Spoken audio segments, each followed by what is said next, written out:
ಯಾವುದೋ ಒಂದು ಕಸ್ಟಮರ್ ಬೆಳಗ್ಗೆ ಬಂದಿದ್ದಾರೆ, ಏನು ಹೇಳ್ತಾರಂತ ನೋಡೋಣ. ಇದು ಬಂದು ಯೂಟ್ಯೂಬಲ್ಲಿ ಹಾಕೋಣ ಅಂತ ನಿಮ್ಮ ಅಬ್ಜೆಕ್ಷನ್ ಇದ್ದರೆ ಹಾಕಲ್ಲ, ಆಗ್ಬೋದಾ? ಎಲ್ಲರಿಗೂ ಗೊತ್ತಾಗಲಿ ಏನಂತ ವಿಷಯ, ಸರಿನಾ? ಏನು ಹೇಳಕ್ಕೆ ಬರ್ತೀರಾ? ತಮ್ಮ ಹೆಸರು ಹೇಳಿ ಸರ್. ಸರ್ ನನ್ನ ಹೆಸರು ಅಮರ್ ಅಂತ. ಸರಿ ಸರ್. ಇಲ್ಲಿ ಅಶ್ವಥ್ ನಗರ ಹತ್ರ ಇರೋದು. ಸರಿ ಸರ್. ಬೋರ್ವೆಲ್ ಹಾಕ್ಬೇಕಿತ್ತು. ಫಸ್ಟು ನಿಮ್ಮ ಹತ್ರನೇ ಚೆಕ್ ಮಾಡಿಸಿದೆ. ಸರಿ. ಸ್ವಲ್ಪ ಅದೇ ನೀವು ಹೇಳ್ದಂಗೆ ಸ್ವಲ್ಪ ಲೇಟ್ ಆಗ್ಬೋದು ಅಂತ. ಬಟ್ ನಮ್ದು ಸ್ವಲ್ಪ ಬೇಗ ಆಗಲಿ ಅಂತ ನಮ್ಮ ಬ್ರದರ್ ಗೊತ್ತಿರೋರನ್ನು ಕರೆಸಿ ಮಾಡಿಸಿದ್ವಿ. ಯಾರು ರೆಫರ್ ಮಾಡಿದ್ರು. ಹೇಳಿ ಸರ್, ಯಾರು ಬಂದ ಏನು ಮಾಡಿದ್ರು? ಕರ್ಸಿದ್ವಿ, ರೋಬೋ ಗಾಡಿನೇ. ಹಾಂ. ಸೊ ಅವರು ಡ್ರಿಲ್ ಮಾಡೋದು ಸ್ಟಾರ್ಟಿಂಗ್ 6 ಫೀಟ್ಗೆ ಒಂದು ಪಾಯಕಲ್ಲಿ ಬಂತು ಅಂತಾನೆ ಆಗಲ್ಲ ಅಂತ ಹೇಳಿದ್ರು. ಆಮೇಲೆ ನಾವು ಯಾರೋ ಬೇರೆ ಲೇಬರ್ ತರಿಸಿದ್ವಿ, ಎಷ್ಟು ಮಾಡಿಸಿದ್ವಿ. ಆಮೇಲೆ ಡ್ರಿಲ್ ಮಾಡಿದ್ರು. ಆಲ್ಮೋಸ್ಟ್ 160 ಫೀಟ್ವರೆಗೂ ಬಂಡೆ ಬಂತು. 160 ಫೀಟ್ವರೆಗೂ ಮೆಟಲ್ ಪೈಪ್ ಎಲ್ಲ MS ಪೈಪ್ PVC ಹಾಕ್ತಿನಾದ್ರು ಬೇರೆ MS ಹಾಕಿ ಅಂತ ಹೇಳಿ ಮಾಡಿಸಿದೆ. ಸರಿ. ಆಮೇಲೆ ಡ್ರಿಲ್ ಮಾಡಿದ್ರು. ಒಂದು 320 ಫೀಟ್ಗೆ ಸ್ವಲ್ಪ ಲೂಸ್ ಸಾಯಿಲ್ ಬಂತು. ಅವ್ರು ಅದಕ್ಕೆ ಬೋರ್ಡ್ರಸ್ ಬಂತು ಆಗೋದಿಲ್ಲ ಅಂತ ಸ್ಟಾಪ್ ಮಾಡಿದ್ರು. ನಾವು ರಿಕ್ವೆಸ್ಟ್ ಮಾಡಿ ಹೇಳಿ ನೆಕ್ಸ್ಟ್ ಡೇ ಸ್ಟಾರ್ಟ್ ಮಾಡಿದ್ರು. ಬಟ್ ಅವ್ರದ್ದೇನೋ ಮೋಟಾರ್ ಪ್ರಾಬ್ಲಮ್ ಇತ್ತು, ರೆಡಿ ಮಾಡ್ಸ್ಕೊಂಡು ಬಂದರು. 1 ಡೇ ಫುಲ್ ಆಯಿತು. ಸಾಯಂಕಾಲ ಸ್ಟಾರ್ಟ್ ಮಾಡಿದ್ರು. ಆಮೇಲೆ ಆರಾಮಾಗಿ ಹೋಯಿತು. ಆಲ್ಮೋಸ್ಟ್ 460 ಫೀಟ್ವರೆಗೂ ಹೋಯಿತು. ಅವರು 330 ಫೀಟಲ್ಲೂ ಹೇಳಿದ ಒಂಥರ ಬಾವಿ ಥರ ಆಗಿದೆ, ಆಗೋದಿಲ್ಲ ಅಂತ ನಾವು ರಿಕ್ವೆಸ್ಟ್ ಮಾಡಿ ಹೇಳಿದ್ಮೇಲೆ ಡ್ರಿಲ್ ಮಾಡಿದ್ರು. ಬಟ್ ಇಟ್ ವೆಂಟ್ 460 ಫೀಟ್ವರೆಗೂ ಹೋಯಿತು. ಆಮೇಲೆ ತಿರ್ಗಾ ಹೊತ್ತು ಅದೇ 2 hours ವರ್ಕ್ ಮಾಡಿದ್ರು ಅಷ್ಟೇ ಅವತ್ತು. ನೆಕ್ಸ್ಟ್ ಡೇ ಆಮೇಲೆ ಮತ್ತೆ ಲೈಟಾಗಿ ಸ್ಟಕ್ ಆಗಿದೆ, ಇಲ್ಲ ಆಗೋದಿಲ್ಲ ಅಂತ ಸ್ಟಾಪ್ ಮಾಡಿದ್ರು ಸರ್. ಸೋಫಾರ್ ನೀರು ಟಚ್ ಆಗಿದೆ ಸರ್? ಸರ್ ನೀರು ಟಚ್ ಆಗಿಲ್ಲ. ನಾನು ವಿಡಿಯೋ ರೆಕಾರ್ಡ್ ಮಾಡಿದ್ದಕ್ಕೆ ಲೈಟಾಗಿ ಸ್ವಲ್ಪ ಡ್ರಾಪ್ಸ್ ಹನಿ ಬರ್ತಾ ಇರೋದು, ಲೈಟಾಗಿ ಜನಿತಾ ಇರೋದು, ಸ್ವಲ್ಪ ನೀರು ಬರ್ತಿದೆ. ಸರಿ ಸರ್. ಬಟ್ ಅಂತೂ ಏನು ಬರ್ತಾ ಇಲ್ಲ. ನಾವು ಸೈಟ್ ಹತ್ರ ಹೋಗ್ಬೇಕು, ನಾವು ಪಾಯಿಂಟ್ ಚೆಕ್ ಮಾಡಬೇಕು. 10,000 ರೂಪಾಯಿ ಚಾರ್ಜ್ ಆಗುತ್ತೆ. ಈಗ ನೀವು ಆಲ್ರೆಡಿ ಪ್ರಾಬ್ಲಮ್ ಇದ್ದೀರಾ, 10,000 ರೂಪಾಯಿ ಕೇಳಿದ್ರೆ ಚೆನ್ನಾಗಿರಲ್ಲ. 3,000 ರೂಪಾಯಿ ಚಾರ್ಜ್ ಆಗುತ್ತೆ. ಕ್ಯಾಮ್ರಾ ತೊಗೊಂಡ್ಬಿಟ್ಬಿಟ್ಟು ಚೆಕ್ ಮಾಡ್ತೀವಿ, ಅದನ್ನಲ್ಲಿ ಸ್ಕ್ಯಾನ್ ಮಾಡಿಬಿಟ್ಟು ಆಗಿಬಿಡುತ್ತೆ. ಇದರಲ್ಲಿ ನೀರು ಐತೆ ಇಲ್ಲ ಅದು ಫಸ್ಟು ನೀವು ಕಂಡುಹಿಡಬೇಕು, ಸರಿನಾ? ನನ್ನ ಇದು ಹೇಳ್ತಾ ಸೊಲ್ಯೂಷನು. ನೀರು ಎಷ್ಟು ಫೀಟಿಗಿದೆ ಅಂತ ಅದನ್ನು ತಿಳ್ಕೊಳ್ಬೋದು. ಅದು ನೋಡಿದ್ರೆ ಒಳ್ಳೆಯದು. ಅದು ನೋಡಬೇಕಾ ಬೇಡ ಅಂತ ನೀವು ಡಿಸೈಡ್ ಮಾಡಿಬಿಟ್ಟು ಯೋಚನೆ ಮಾಡಿಬಿಟ್ಟು ಹೇಳಿ, ಏನು ಹರಿಬರಿ ಇಲ್ಲ. ಸರಿ ಹೇಳಿ ಸರ್. ಆ ವಿಡಿಯೋ ತೋರಿಸಿ ಸರ್. ಓ, ಸ್ಕ್ಯಾನಿಂಗ್ ಮಾಡಿದ್ರಾ? ಸ್ಕ್ಯಾನಿಂಗ್ ಮಾಡಿಸಿದ್ದೀನಿ ನಾನು.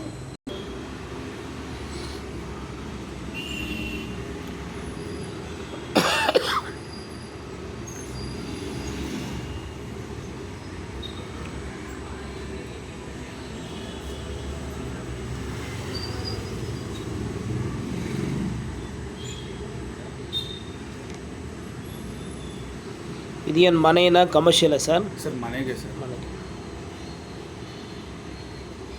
ತುಂಬ ನೀರು ಪ್ರಾಬ್ಲಮ್ ಆಗಿದೆ. ಅಟ್ಲೀಸ್ಟ್ ಮನೆಗಾಗಲಿ ಅಂತ ಟ್ರೈ ಮಾಡ್ತಿದ್ದೀವಿ. ಈಗ ಸರ್ ಯಾವ ಗಾಡಿಗೂ ನಾವು ಬಂದು ಏನದು ಬ್ಲೇಮ್ ಮಾಡೋದು ಸರಿ ಇಲ್ಲ. ನಮ್ಮ ನಸೀಬ್ ಹೆಂಗಿದ್ದಾನೆ ಆ ಥರನ ನಿಮಗೆ ನೀರಿನ ಋಣ ಇದ್ರೆ ಮಾತ್ರ ನೀರು ಸಿಕ್ಕತ್ತೆ. ಈಗ ನಾವು ಪಾಯಿಂಟ್ ಚೆಕ್ ಮಾಡ್ತೀವಿ, ನಾವು ಡ್ರಿಲ್ ಮಾಡ್ತೀವಿ. ಅದೇ ವಿಡಿಯೋಕ್ಕೆ ಹೇಳಿದ್ವಿ, ನನ್ನ ಎಫರ್ಟ್ನಲ್ಲಿ ನೀರು ಬಂದಿಲ್ಲ, ನನ್ನ ಎಫರ್ಟ್ನಲ್ಲಿ ಸಕ್ಸಸ್ ಆಗಿಲ್ಲ. ಅವ್ರ ಹಣೆ ಬರ ಚೆನ್ನಾಗಿದೆ, ಸಕ್ಸಸ್ ಆಗಿದೆ.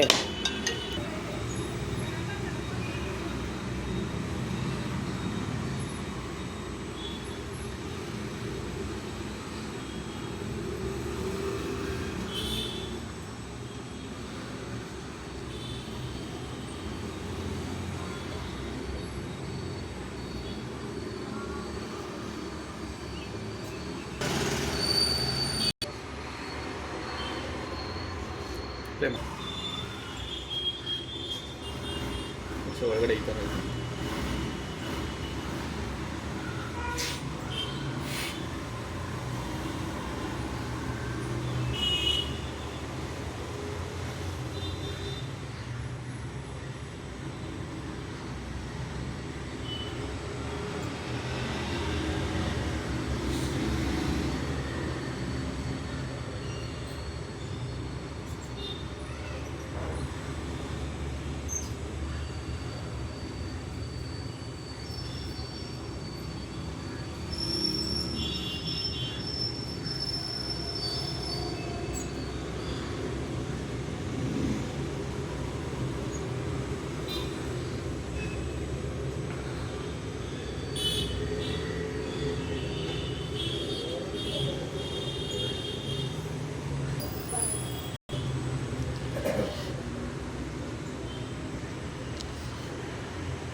ಇದು ಆಲ್ಮೋಸ್ಟ್ 320 ಫೀಟಲ್ಲೇ ಏನೋ ಬಂದಿದೆ ಇವತ್ತು.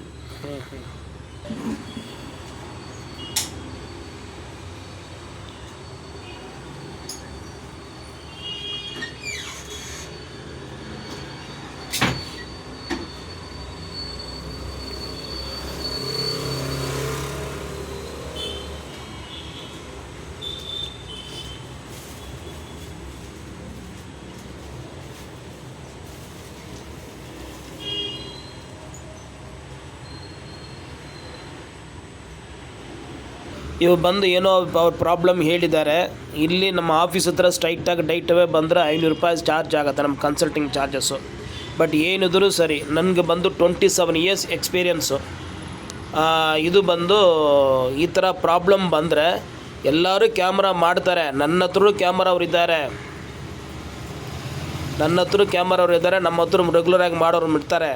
ಬಟ್ ಈ ಥರ ಪ್ರಾಬ್ಲಮ್ ಬಂದುಬಿಟ್ರೆ ಸ್ಪೆಷಲಿಸ್ಟ್ ಬಂದು ಅಶೋಕ್ ಅಂತ ಕ್ಯಾಮ್ರಾ ಅವನೇ ನನಗೆ ಕ್ಯಾಮ್ರಾ ಈಸ್ಕೊಂಡಿದ್ದಾರೆ. ನನ್ನ ಹತ್ರ ಕ್ಯಾಮ್ರಾ ಐತೆ, ನಾನು ಬಂದು ಯಾವುದಕ್ಕೂ ಯೂಸ್ ಮಾಡಲ್ಲ. 200-300 ಬಂದರೆ ಯೂಸ್ ಮಾಡ್ತೀವಿ.